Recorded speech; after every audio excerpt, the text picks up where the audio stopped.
ये है 5 amazing activities जो बच्चों की काउंटिंग स्किल्स, फोकस और ऑब्जर्वेशन पावर को इम्प्रूव करती है।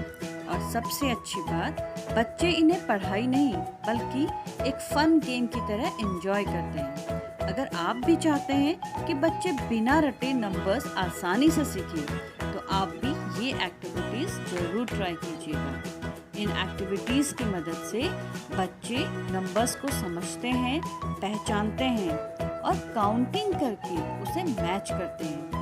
कहीं बच्चे ऑब्जेक्ट्स गिनकर सही नंबर से मैच कर रहे हैं, तो कहीं फन गेम्स के जरिए नंबर रिकॉग्निशन स्ट्रॉन्ग बना रहे हैं। देखते हैं amazing 5 activities.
What is this, Navita?